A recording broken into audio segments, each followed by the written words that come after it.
حضرات مفتی سلیم صاحب بس میری یہ 5 منٹ کی بات سن رہے ہیں. مفتی اعظم کی حق بیانی تو دیکھ لے گی، مفتی اعظم کا اشار بھی سنیے جو ہم نے خود دیکھا ہے مولانا یوسف کے سنبل میں.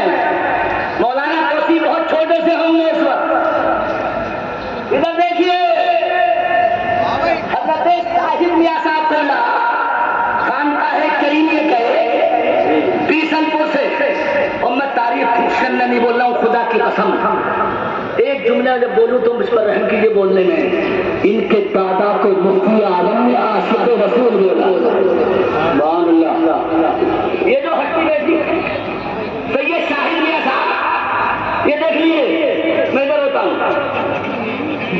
ان کے ہاں مفتی اعظم کے بعد تشریف لے گئے. ان کے دادا کو مفتی اعظم نے عاشق رسول بولا.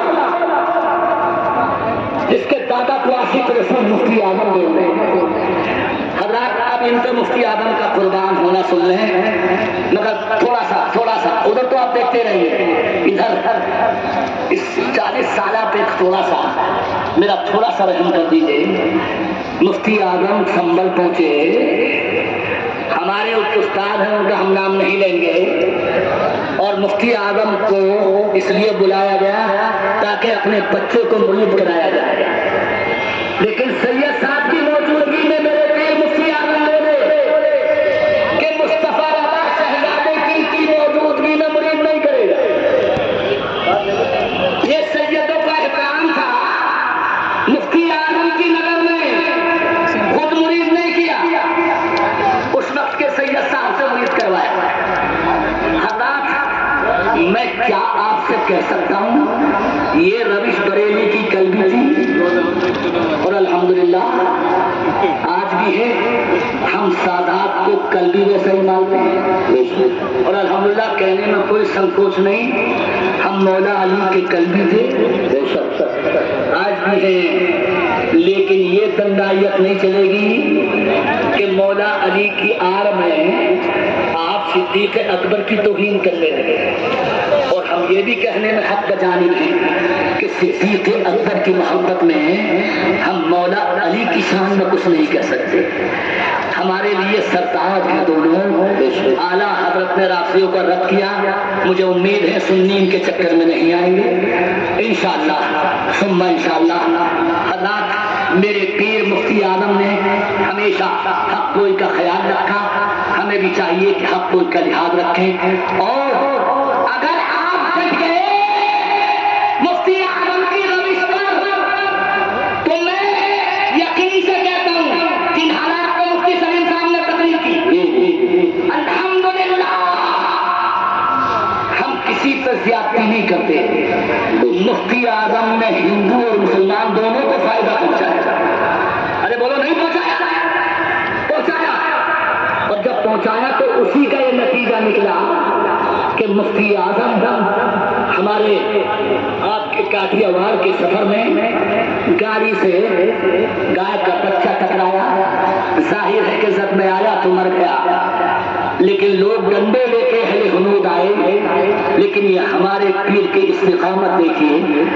جب لوگ ڈر کے علماء بولے حضور یہ ڈنڈے لیے ہوئے ہیں، ان کا یہ بچہ مر گیا. مفتی اعظم کی طاقت دیکھی جو اللہ نے عطا فرمائی. میرے پیر مفتی اعظم نے فرمایا کاغذ کا ٹکڑا لائیے. گاڑی سے بچہ مر گیا اور مفتی اعظم کہہ رہے کاغذ کا ٹکڑا لائیے. اور مفتی اعظم سرکار نے کاغذ کے ٹکڑے پہ تعویذ لکھا اور تعویذ لکھ کے الحمدللہ مفتی اعظم نے فرمایا اس مرے ہوئے بچے کے اوپر رکھ آئی. دنیا نے دیکھا جو ڈنڈے لیے کھڑے تھے، تعویذ لکھا مفتی اعظم کا اس بچے پہ رکھا. ذرا زندگی سے بولیے گا اور مرا ہوا بچہ زندہ ہو کر کھڑا ہو گیا. مرا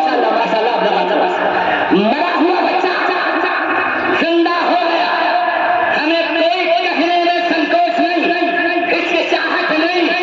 اگر ہم شریعت کے دائرے میں رہیں گے، مفتی اعظم کے طریقے پہ چلیں گے تو انشاءاللہ دنیا ہمارا بالبیکا نہیں کر سکتی. کبھی مشتفون آتے ہیں اکیلے سخاوت عادت تم ہو سوشل میڈیا کا رد کرتے ہو. دوستو ایسا نہیں، مفتی سلیم صاحب نے اعلان کیا ہم مسلک اعلی حضرت کی پابندی کے لیے کریں تاکہ سماج میں بگاڑ پیدا نہ ہو. اور گزارش، اگر کوئی یہ سمجھتا ہے اس سے مسلک کا بھلا ہو رہا ہے، بالکل غلط. اگر آپ سنیں دیکھیں کتنی مرتبہ مائک بند کروائے گئے، لیکن الحمدللہ ہم یہاں کے سنویدھان کے قائل ہیں، ہم ان کی بات مانتے ہیں. مائک اتار بھی لیے، لیکن الحمدللہ دنیا نے دیکھا ہے کہ